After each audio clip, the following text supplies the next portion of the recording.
welcome to the AART Podcast with me, Chris Stafford. We are now on YouTube and as well as all the podcast apps. So if you've been following in previous seasons, you'll know that we've only been putting a short clip of video on YouTube, but now you can watch the entire show on YouTube. So do subscribe, hit the follow and the subscribe button, as well as on your podcast app. Don't forget to hit the follow button, subscribe, and of course on social media. We're at the AART Podcast on social media. And AART, of course, is always 2 A's. And you can also reach us here at the artpodcast@gmail.com. So don't forget to follow, subscribe, and share with anyone you think might enjoy the show too. Well, joining me this week, and I'm delighted because we've been introduced through a friend, a mutual friend, and also someone who's also been on the show, and that's Barbara Nitke, who was on the show last year.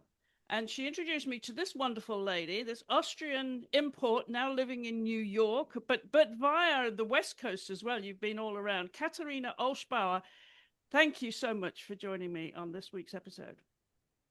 Thank you for inviting me. And it's especially beautiful that Barbara Nitke, who is an incredible artist, introduced us. Yes. I'm very honored. And that's how you knew about the podcast. Exactly. Yeah. Well, and welcome. I listened to it. I listened to the conversation when I was deep in the studio painting. Oh, did you? And it really fed me. Yes. Well, she is a wonderful artist and a good friend I know of yours as well. So thank you, Barbara, if you're listening to this. And I'm sure you will be, because your friend is on the show this week. And we're looking forward to telling your story because, as I mentioned, you're from Austria originally, born and raised in Austria, but then moved to the States. And you have an interesting background, but not a lot of art in your family. But interesting nonetheless. Everyone's journey is fascinating, I find. You know, how you started your art and what made you come to the US. And now, of course, you're situated in New York in the center of the art world there. But tell us, if you would, Barbara, Katherina, you see, I've got Barbara on my mind. Katherina, where we think of Barbara. Yes, we'll just think of you, Barbara, all throughout the show. Where your journey began, because you were born near Lake Constance, which is a beautiful part of Bregenz. So tell us a little bit about your early life. So I was born in Bregenz. I mean, we don't choose; we just arrive somewhere. In this world, but I was born in Bregenz, and Bregenz, I mean, it's a really interesting city. I think I have pretty early memories up until I was like 1 year old, some kind of visual memories, but it was more like lights and shadows and people. And I lived there for the first 4 years, and then my parents divorced. And so my parents both came to that region from eastern part of Austria, from Vienna, because of my father's job. He is a pastor, so he's now retired because in evangelische. So Austria is a Catholic country, but my father was Protestant or evangelisch. It's slightly different than in the United States. It's different structured, but it's a minority there. But also like it's an interesting location because it's very close to the borders towards other countries. Thinking about it, I find it very interesting that you can stand in Austria and if you look onto the lake, you can see Germany, you can see Switzerland, and then there's also Liechtenstein, and it's really right at the end of the Alps. I mean, but I grew up in the region, so it's quite rural and it's also kind of industrial. And I grew up in the region up until I was 17. And then I left for Vienna. That was like the big city. And when I was 17, and I had to come back because my stepfather mostly said, like, I need to make the Matura. I need to finish school to get a job later on. And then I went back. I finished school, and then I went to Vienna, and I lived there. In the end, I lived there 16 years, And I never, I mean, I know I had, so all of my family is in Austria, but I remember I had a teacher and I was really obsessed with reading. I was going to library, and of course the internet was there already, but it was very, very early. And but so I had this one teacher, and he was in New York in the 90s. And I think that I had this fascination about the city, but obviously also like a little bit from a different time. Because also, yeah, I was turning 18, and then also 9/11 happened. And then I just never had also money or perspective to come at an early time. But it was New York was somewhat on my mind. And then later, because I was obsessed with film and literature, and it was some kind of place in my mind that was kind of unapproachable. So it's very interesting. And I think I would have never imagined when I was younger that in the end I will really live here. So it's sometimes interesting when we look back, thinking who we imagined ourselves to be, that sometimes we become somebody that we wouldn't have dreamed about earlier, which is interesting. But I think I stayed very long in Vienna. But it has different reasons. It was also, I just really didn't have the means to leave and start over. But in the end, I did it even without really having the means, and it was more like an adventurous step, and things just followed. So maybe it's like a mental thing. But I also had this kind of conviction that I just thought I'll always stay in Vienna and I will be very local. And I know we have this idea of like centers of the art. And I had this kind of, not pride, but I also had this idea of like being maybe not in a center, but I had the idea of like, I create my own center. And I mean, this was in Vienna, and I really thought I would just be there. And I was quite involved with the artistic community there. And I mostly showed in like, there were institutional group shows, and I had got some grants, but I was mostly shown in like alternative spaces, because I was always interested in nightlife or even like alternative music, and just the idea of creating your own spaces. So I was working I was definitely working outside of the traditional gallery system. And then when I came to the United States, I started to work with galleries, and a lot of things opened then up for me. But I was also 33, turning 34 when I came to the United States. So it was not like I had my early formation of what I thought an artist would be. And it was definitely in a very specific cultural context that Vienna is. And it's very different than to be in the United States or going to art school in the United States. So kind of different intellectually, also in other things. Maybe not everything is like, I mean, Vienna has a very, of course, it's also quite known that Austria has a very good healthcare system. The costs of livings are very, very low. But if it comes to an art market or like creating people's careers, it's maybe not a place that really allows for that. So it gives you a lot of time to experiment. But then sometimes things are kind of become, or for me, they became narrow, or it was in a way, I didn't see a lot of perspective to grow or to really dare something. Everything is kind of kept at a certain level. But when I left, it was also definitely painful, because I think I also lost certain friendships, and I lost certain people. I also lost the person who I have been. And then it was like some kind of start from scratch. I mean, it's also an illusion because we always carry things with ourselves to a new place. But I had to kind of start from scratch, and now I'm no more who I used to be. So I'm really kind of I don't know. I don't know who I am anyhow. So Well, I'm curious as you if you grew up in an artistic family, how your art was introduced to you. Your mother Karen is a teacher. You have two younger siblings, Tobias and yes. Johanna. So I'm wondering if you grew up in an arty family. So was it encouraged you? Where did you learn to draw and that sort of thing? So arty, definitely not arty. I mean, they both like. My mom won't be happy if she hears that, but she was very religious. She really believed.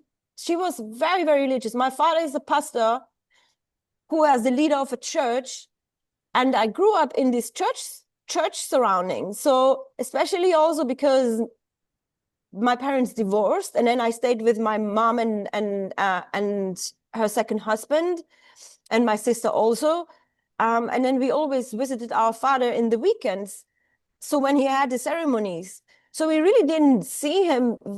I mean, we saw him private, but we saw him in this kind of performative space. And so the whole ceremony of the church, and like the day before, there are some preparations. So I think there is a relationship.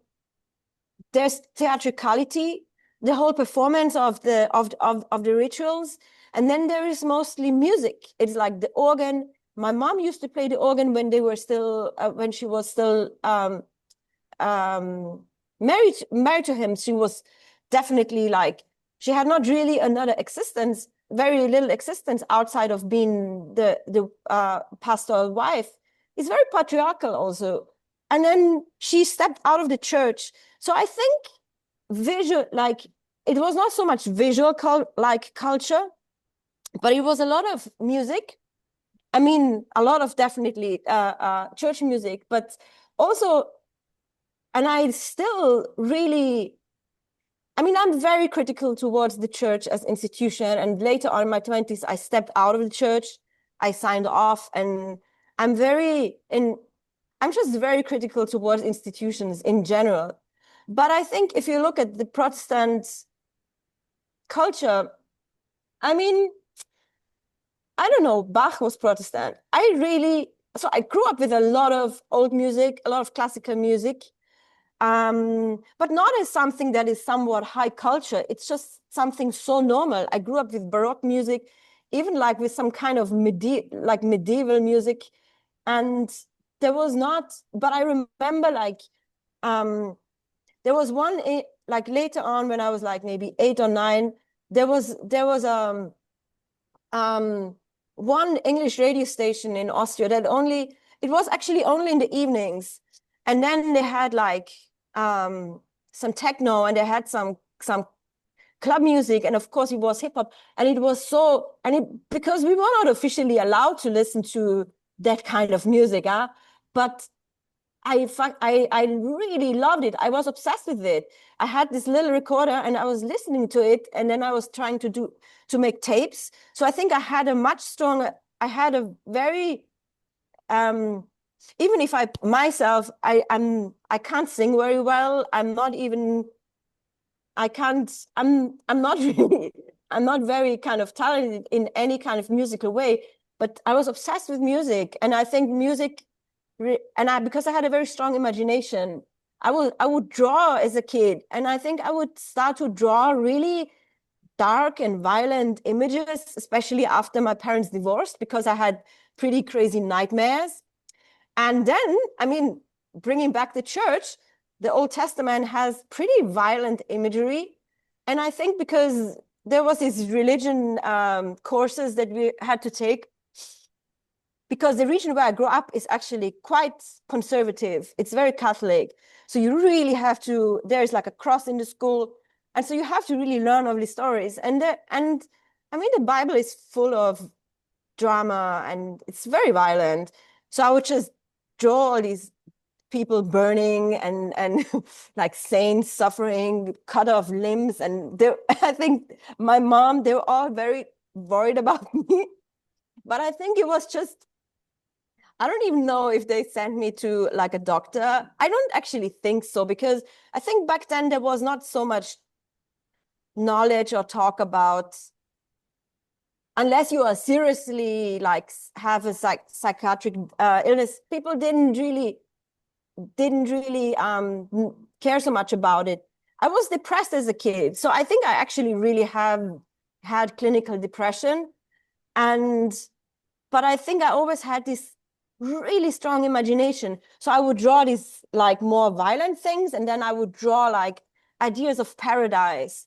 So I would kind of almost like bring myself into some kind of state of fantasy where I would really like zone out. And I think this was something that helped me. I mean, it caused me trouble throughout my life, but it helped me also a lot to just create this like a rich internal world and also rich imagery.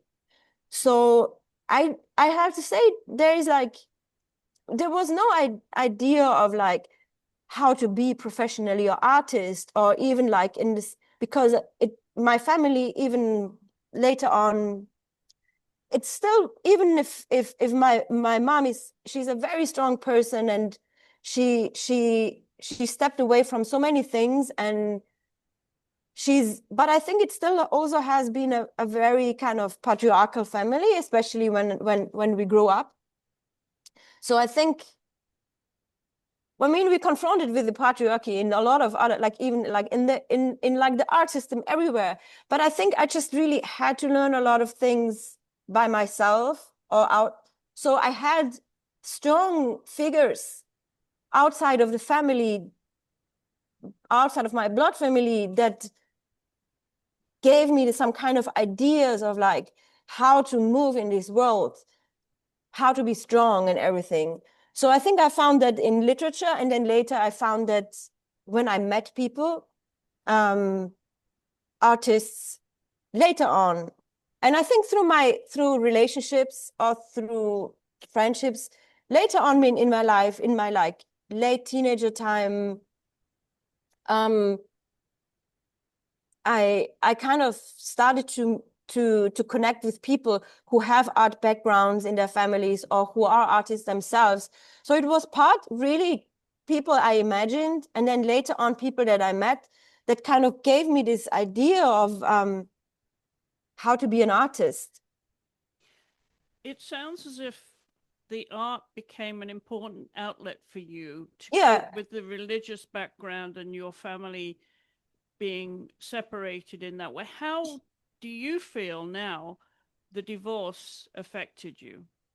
Well, I think it affected me really. It affected me strong, maybe like in an almost very classic way of like kind of being kind of traumatized by the abandonment or so. But on the other hand, looking back is like I just really don't like to. I never liked to see myself as a victim in some way. I think I always felt very, especially within that cultural context of that region, which is very much like kind of, I mean, it's an alpine country, you know. It's very much like, where are you from? It's like it's not very diverse. It's very kind of I don't know. People don't really like to talk about things. So it's very specific. It's maybe not really something that is so, I don't need to go into the depth there. But I think looking back, the fact that I experienced this divorce and also this kind of alienation, so I always felt very much like a weirdo, and I was quite alone. I think in the end, it gave me this really big freedom that I always wanted to search for family. And I kind of wanted to build families outside of my background. So I think of course, like, I mean, so many families are divorced. And I think, and then there are people that I know whose families are still together and they're fighting all the time. So even if I saw it as how you say, I always felt something is wrong. But in the end, I think this feeling of wrongness led me to the right places. So I can't imagine it otherwise, you know? So it affected me, but and it affected me maybe also now in that sense that I sometimes don't really believe in the stability of things. So it's kind of just very, very but I just learned to live with that, if that makes sense.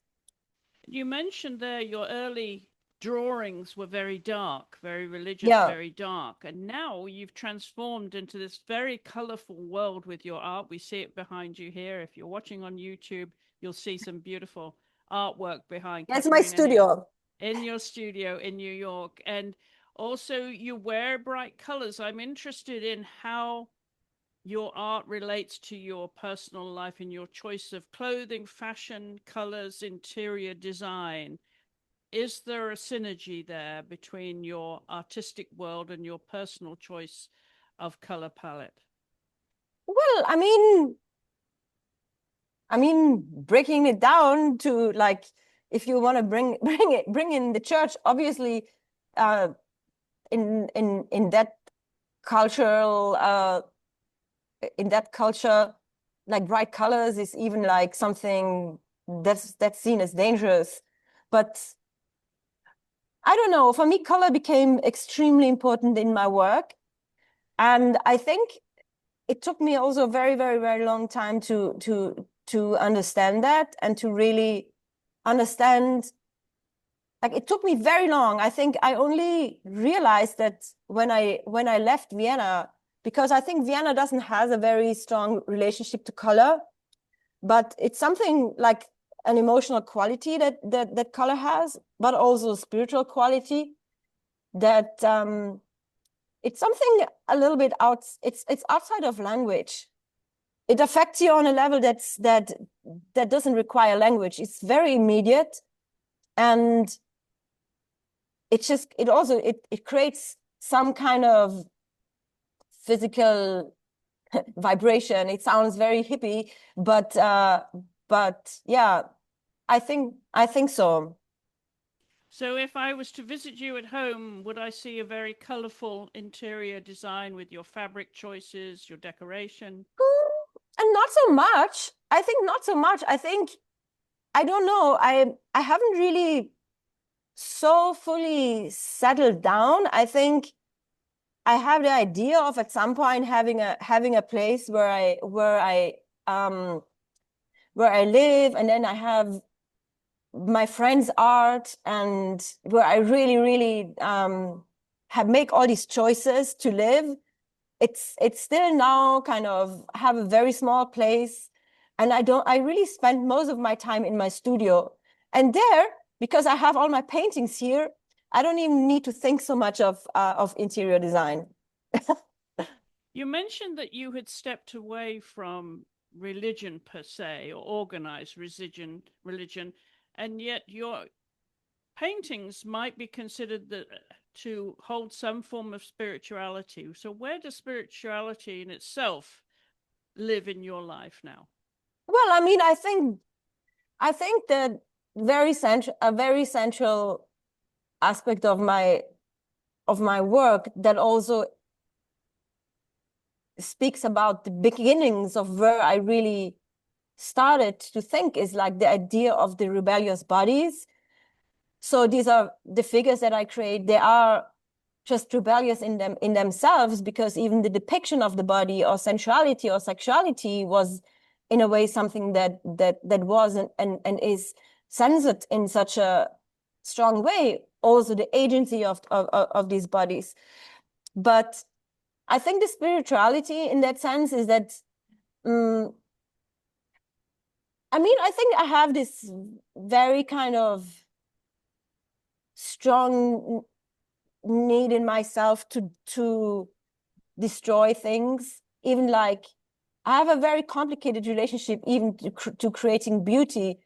But I think I came to that point is that when I paint something, I want to put something in the world that's also kind of bigger than myself, or my own like criticism of my own like I mean, it goes through me, but I want to create something that kind of uplifts a person, or gives them some idea of something that is also bigger than themselves. So maybe the spirituality is only this, to create a certain a sense of space, that things are not narrow, things are not small, but things have an expansion. Katherina, we just didn't want to interrupt you, but we just lost your audio and video there for just a second. Really? But we're fine. We're back no. on. We're back no, on. Yeah, it says we're good now. Yeah, it just said, yeah, my internet connection is a little bit bad, but it's back. Okay. Well, you are living in the Big Apple, you know, you would expect it to, cities like New York and Washington here, you would have a more stable internet connection, but here we are. We've got you back.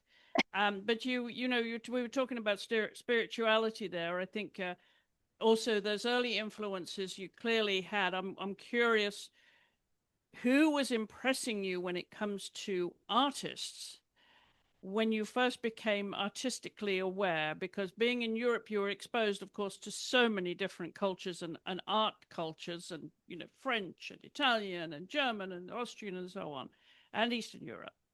Where were your earlier influences coming from? Who was turning your head? I mean, so I think it was on, I mean, you're talking about really early, like, yes, in the first few years or so. I mean, yeah, I mean, I think we had a really big luck that, so in Austria, in Vienna, I started at the University of Applied Arts. They had a small fine arts department, and it's a system where you have master classes, like you have one teacher, and then you study under a specific teacher, which in the end you could kind of move around. But I studied with in the first few years with the teacher Christian Ludwig Atese, and he had this idea of like, we're doing some kind of advertising, like we're doing some kind of projects, making calendars for like pharma companies. So we would get money, and with this money we could travel, which was amazing. Because so when I was 18, 19, and I would drink a lot in that time. I would really, really drink. I was drinking a lot of whiskey. I don't know, but I had all this desire to see things. So we would go to Madrid, and then we would go see the Prado, which was incredible to see the paintings. So they had a Manet show in that time. And of course, the Velázquez. And then we went to Toledo to see the El Grecos. And then there was an Artemisia Gentileschi show, but I'm actually not sure if the Artemisia Gentileschi show, because in the year earlier we went to Rome. So we saw these artistic centers with like money that we made with some kind of art projects, which was really incredible, because I saw very early Artemisia Gentileschi show, and then the Spanish painters, and they are, of course, like Goya, they are very dark. They actually engage a lot with, I mean, the Inquisition, everything. Like I kind of just very instinctually connected with it, because I think I was always interested in this, like the idea of authority and rebellion against authority, and then repression, and how to create works that kind of live in this very kind of almost complicated, murky sphere, but how to find clarity within that. So I think this was very early influences. And then later on, I think because I studied in also animation film, experimental animation film, that Maria Lasnik was founding this class. And I think that she was one of the people that, like, artists that I really admired early on. And then it was a lot of the German expressionists because we were then also able to see, we went to see, I don't even know, was it Cologne? We went to one other city. So Kirchner, and then also the Austrians, Chile. I think these were definitely very early experiences. But then most of all, it was film, because Vienna had a very good like scene of program cinema. So I had, which was really amazing, that I had access to so much alternative cinema and queer cinema, and like, which in such a major way influenced me, I have to say. So this definitely are some kind of early influences. And whilst you were growing up, then your parents, were they open to taking you to art galleries and museums and educating you No, broadly? No, it was not through my school. parents. I mean, not my parents. It was later on. But I know that my father, he really loved Van Gogh, and I remember when we were really young, we would drive with a car. We would drive to the south of France, and we went to the asylum where Van Gogh used to be. So it's maybe not like the most happy place, but it was the mental asylum where where he used to be. But and then we had a poster of Cézanne in his place. But no, we didn't. I never in my life, even I have to say, I went very, very, very late. Actually, only in my late 20s, I started to go to like galleries, openings, and so on. Actually, really very late. I didn't even know that this is like a thing where, you know, you got to hang out in these events. I was just not really interested. And in museums, I didn't go. I think the first contemporary exhibition I saw, I think it was a Damien Hirst show in Bregenz, when they opened, like, they have a really good museum, really amazing museum there, which I didn't knew. But this is like I saw with like my like early partner, very early love. I think I went to see the Damien Hirst show. I didn't really particularly like it, but oh no, it was Jeff Koons. I'm sorry, Jeff Koons, because I kind of like Jeff Koons, but but yeah, I don't even know. I think it was Jeff Koons. And yeah, but my mom started to, like, later on through me, actually, my mom started to go to museums and galleries. So that really. Were they encouraging your art then, or your mother, because you were living with Johanna, your sister, with your mother? Was she encouraging your art? Could she see that you were showing a talent for it?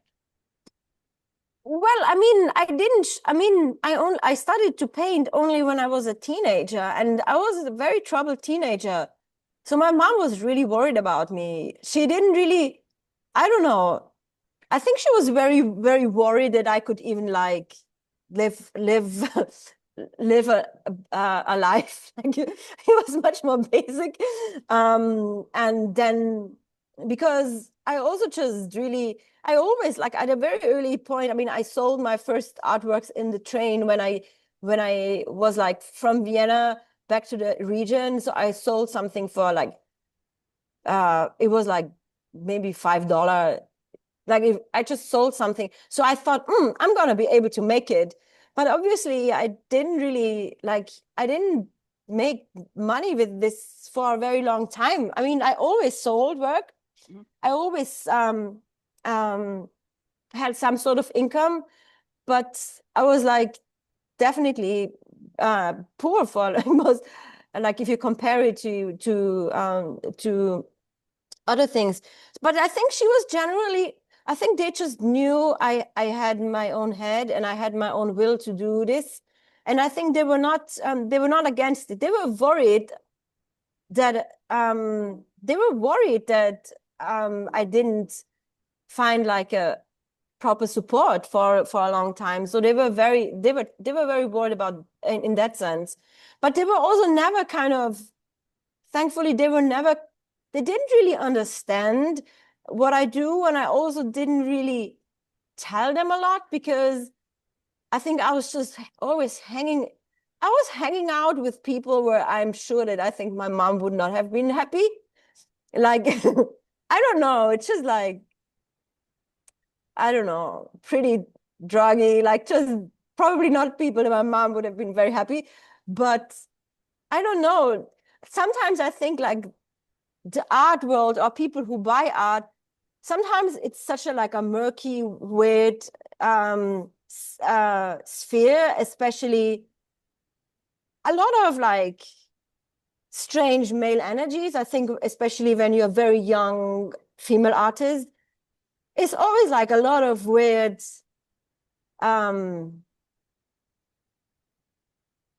it's a lot of weird moments. But I think I kind of just learn how to live with all of this male energy or like, but I think in Austria it's kind of a little bit different than the United States, because even like art market things, because it's not taxable. So it's not such a big thing. So sometimes like people that just want to hang out with you, they want to be close to you, but they never buy. And then they buy like, beside like they buy under the table, so to say. So everything is kind of in it's a little murky, I think, in Austria. I mean, you find then some people who are like, they really are, they are supportive, but it's kind of, it's very strange because it's on the one hand, it's such like, we're so privileged and so extremely privileged, and Austria is a very rich country, and there's so many like really incredible things. And then if it comes to making a career also as a female artist, or I think it has its challenges. What do you think you learnt from your parents? You talked about, how strong religion was influencing your life, your family life, your parents. And I'm wondering what you took away from that now that you're an adult and you're not living there, you're not immersed in that culture and that religion anymore. What do you think were the most important takeaways for you that have shaped you as an artist? Yeah, that's interesting. That's an interesting question. So you mean like really coming, like you going back to the basics? Like, I don't think I've talked so much about my family life for such a long time. So what I took away from my parents, I mean, I'm sure I took from my mom a lot of resilience. Mm-hmm. And I think in order to bring us through, I mean, there's a lot of things also. So now I have a very good relationship I have a very close relationship to her, but I think we really had to fight. We had to fight for it. It was really more like a longer thing. And so there was like a lot of disappointment and this and that. But I don't want to go so deep into these things, because I think she's been really strong, and she also like, she lived very, very, very, how you say, she didn't allow herself a lot of good things because she had to like, she really gave almost everything to like, she has 3 children, and then she has also a husband to care for. So she actually was caring for all of us. And I think that I'm very happy to see her now that she's older, that she learned to kind of enjoy her life more, because she was very tough, and just also financially she was very, very like careful with finances, and hardly ever spend anything on her.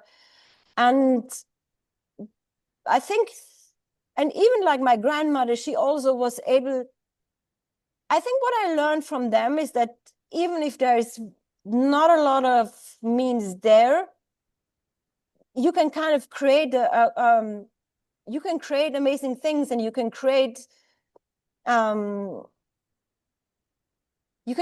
environment that's very like warm. So I think it's something like this. And then also, I think she, for example, she later on did a second education as musical therapist. And then she had like in her 50s a commute of like an 8 hour, like she had to go to Vienna. It was like eight hours with the train.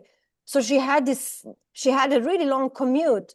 And I think I learned from her a lot about resilience, that you just do things. I mean, you care for yourself, but you can do a lot of things, even if you maybe are not kind of a very loud, confident person, because she's more quiet and shy, but she has a lot of strength in that. She has enormous strength. So I think that's like this kind of resilience and strength I definitely learned from her. And I think that from my father, I think a lot of his mind. I have a lot of his mind. We don't have a lot of contact though, but I think he's a very smart and very funny person. So he doesn't really, it's very interesting, since he's a priest himself, I don't actually think he's very religious. I think he's a very Baroque person in some way. But I think there's something about his humor and a sort of not following rules in some way. I think I have this kind of strongly from him. But he's also a complicated person. So he's a complicated person, but maybe we all are in some way. I'm curious as what your parents, particularly your mother's reaction is to your art now, when she sees your art. And when you grew up, you were drawing very dark subjects, and now she sees this beautiful, expansive, colorful daughter expressing herself in a very bold way. I mean, yeah. now you have that confidence, and you're very bold as an artist. Well, the confidence, that's a really interesting thing, because the confidence, I think confidence is so important, because you can't do everything right. And it's like we have to also give up that idea that we have to do everything without mistakes. I think we have to do mistakes and also do things maybe wrong, and do things where we then later are really embarrassed, because only then we really, I think, we really grow. And I think especially now in this time of like that we have social media, and we put everything immediately out there, and everything has to be professionalized at a very early point, and everything has to be seen and ready. I believe actually we have to kind of go a little bit back and test a lot of things out and make a lot of mistakes. And so confidence comes maybe not even in, maybe the confidence has nothing to do with technique, whether you must, because I'm very critical to the idea of mastery. I actually think it's more like having a better relationship to what we perceive maybe as failure, in the sense of, I have a very, not German, but it's like, I really have this like approach to painting, especially of like, there is no mastery. Like you fuck things up and you work with that. Like you work with the mistakes and you make I build my whole painterly ideas on the ideas of failure in some way. Like I use brushes that are half broken. I use dirty colors. I built something beautiful out of like one mistake after the other. And I don't know, but I think I just got the confidence, but the confidence, I don't think I got it. I mean, of course, I got the confidence because I'm painting for a very long time.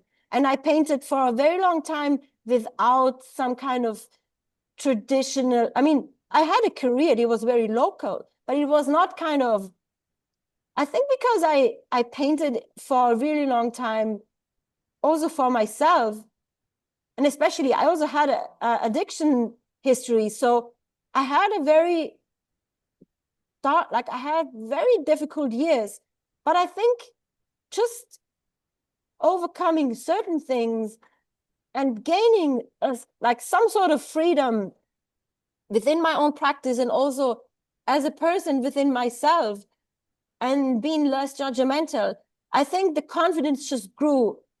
And the confidence in the end just made everything shift. Because in some way, I think, especially as in painting, you can't hide anything. Like painting is in a way very, and painting is judged very cruelly. You judged immediately for like, but also in Austria, you just judged all the time. It's just part of the culture. You just, like, you see everything. You see something is not yet developed. You just see everything. And you have to, at some point, the confidence, it's just like some kind of attitude that this is right, exactly how it is, even if maybe like it doesn't make sense. But I don't know. And I think I kind of found I really love painting a lot and I enjoy it so much. But also I had different phases so far. I had phases where I had like a career moment, like, I mean, even now I'm like on a point where I have a career, but then on the other hand, I always find it so interesting because when you're back in the studio, as a painter, you're very isolated. It's part of, I mean, you're connected. This is why I believe so much in human connections, like friendships. It also is like a very queer thing, I think, to have extremely strong bonds with people. And I lived through those, but then on the other hand, I'm just by myself. And whenever there is like a show, like when you are very exposed, and then you go back to your studio and then you're alone again. But I think all of these are very human experiences. And I think just as painter, maybe we go through them in a more extreme way because we just spend a lot of time by ourselves. That's why we sometimes are really strange also. But I also enjoy it a lot. I have definitely moments where I'm, especially after a show, I had a show that was open this that was open this October, November, and December in New York at Perrotin Gallery, and I was really depressed afterward. I think it's just sometimes there's like a really big thing happening. Then I was so depressed and I was crying like nights and nights. I was just crying. But I think it's just part of this, like, maybe human experience. How much time do you spend you said you spend a lot of time in your studio rather than at home, because that's your day. How many hours in the day would you spend painting then? Do you paint every day? Yeah, I'm every day in the studio. I started boxing and like more serious since last summer, which is really something new in my life, that I spend like regularly, like 4 days a week or so. I go boxing, which is definitely a new thing, but I really enjoy it a lot because it's also outside of the art world, and it creates a very interesting thing mentally, because I always was a very obsessive person, and I used to love to paint at night. So now I'm in the studio. I'm in the studio every day. Like, I think maybe minimum 4 hours, sometimes 14 hours.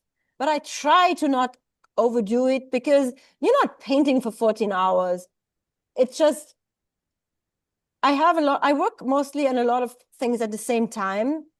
And so there's a lot of paintings in different stages around. And so I mean, sometimes you have to kind of break your own habits. So there's phases where I go out more, and for me, always nightlife was always a place. I'm a night owl, so I like all this. I like the friendships that you make at night. So yeah, but definitely the studio is is my yeah, I go there every day. Do you take commissions, Katherina, or are you purely creating your own work from your own agenda? Um, well, actually, I'm not taking commissions. I've done one commission, that's a portrait, but it was not picked up. So this is why I rather don't do it, because then I spent like a long time overthinking, because I prefer to not think of the outcome. Of course, when you start to work with galleries, there's certain expectations. What is your language? But mentally, I always need to have all options open. It just frees my mind so I can paint. So, but when you have a commission, you have like you're thinking of like whether this is liked or not, and it's kind of it interferes a little bit with my mind. But yeah, I have this one painting that's not picked up, so I'm gonna make sure this is changing. So that was the only commission that I did. Well, you've had a number of shows, of course, over the years. How many shows do you have right now, and how many galleries are you in? Where can we see your work? Well, I work with Nicodem Gallery, and Nicodem is in LA, in Bucharest. They also have a space in New York, and I work with Perrotin. They have galleries all over. Like I had a show in Hong Kong with them, 2023, and then in Paris and in New York last year. So you're always working towards a show, are you? For the last several years, yes, I was very I also had 2 institutional shows in the last few years. I was always working towards deadlines. Now is the first time where I have no like solo show lined up right now, and I really enjoy it, because there's been a couple of projects that I always wanted to go deeper, but I was kind of like always like stressing out about the deadline, and now I don't have one immediately, which I'm really very happy about. But things also like coming up or changing.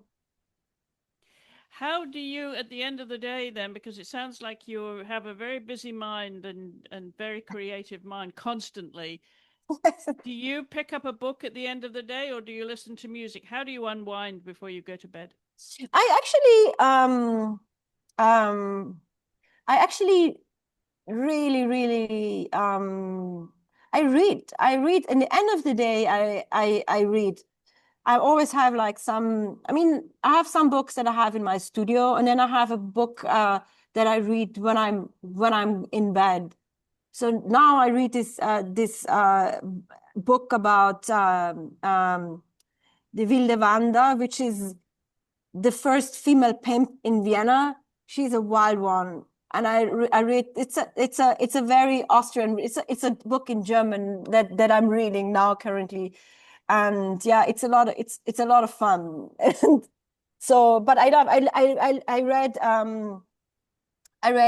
finally I read John Rechy's City of Night, and then I ordered other books of him, The Fourth Angel and Numbers, because the City of Night also plays partly on Pershing Square in the hustler milieu in LA.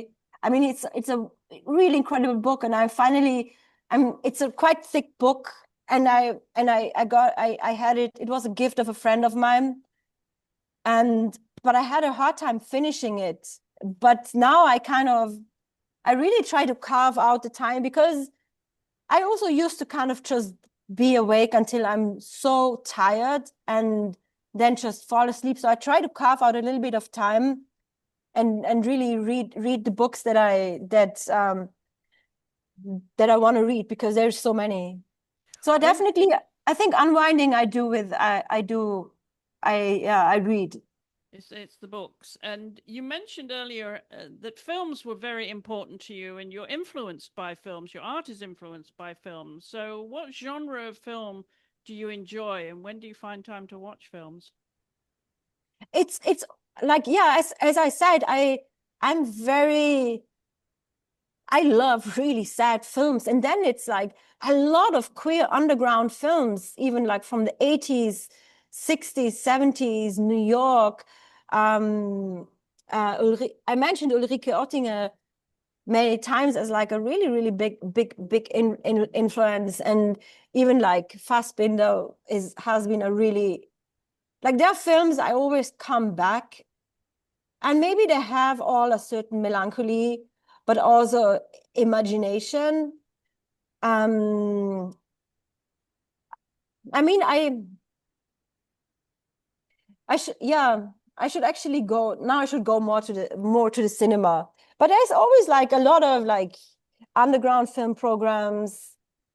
I mean, we would need a whole life, I think, to just to watch films, I have to say. Yes, that's true. I'm curious, you haven't mentioned animals at all. Are you a cat or a dog person? I don't have any animals. I don't have one. I think if it's really hard, maybe a wolf, maybe a wolf. A wolf. But that would take a lot of managing. But yeah, I wish you luck yes, with that. I wouldn't want to own the wolf though. I think I would just more be somebody where animals sometimes come to visit. I don't need to own one. I don't need to own one. Okay.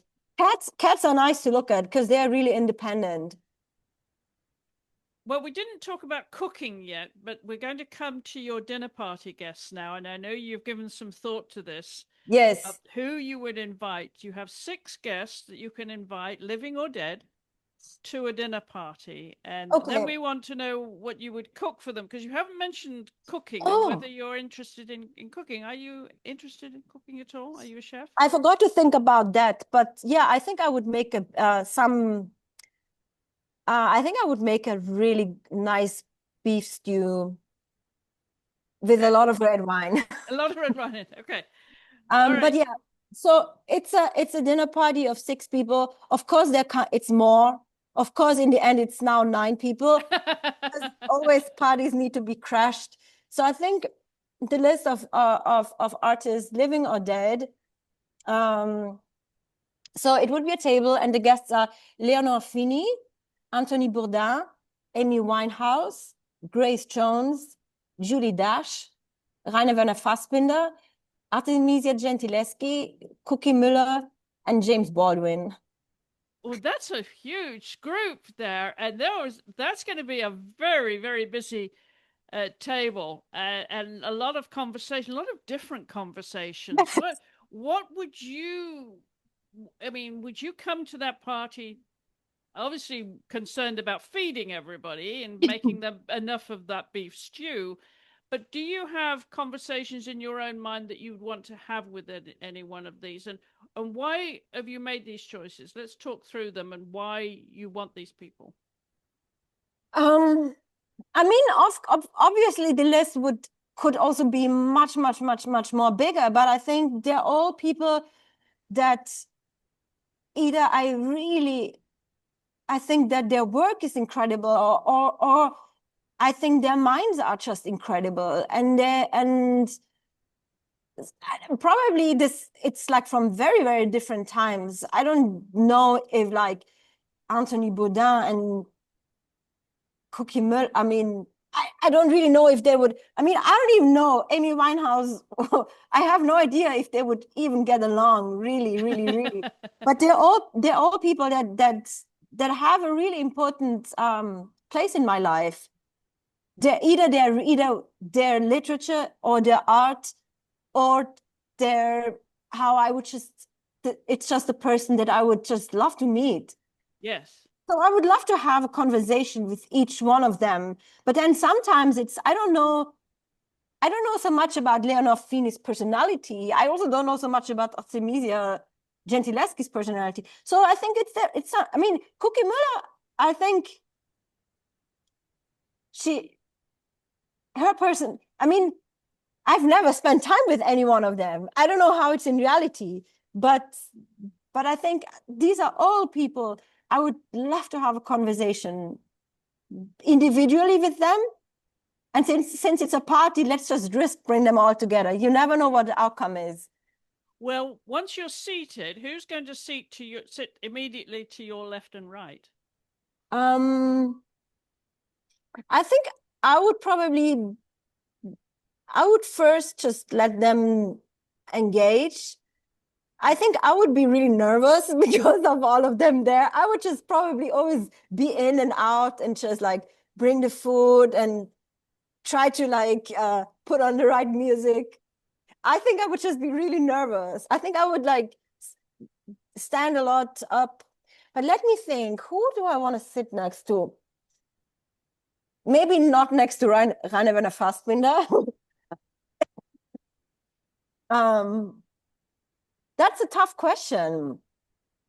Amy Winehouse. I think you two would get along. I would think. We would definitely get along.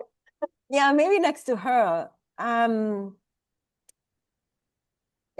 a very tough question. I would really try to spend time. Well, be a good hostess, and you have to spend time with all of them before dinner, right? And then once you sit down, but then we would let you change the seating in between courses. Yes. I think that's always fun to do. And then more people, you get to mingle with other people too. You mentioned music there, and I'm just wondering, because of your interest, your broad musical interest, what background music you would choose that would suit everybody, that would just be a nice background.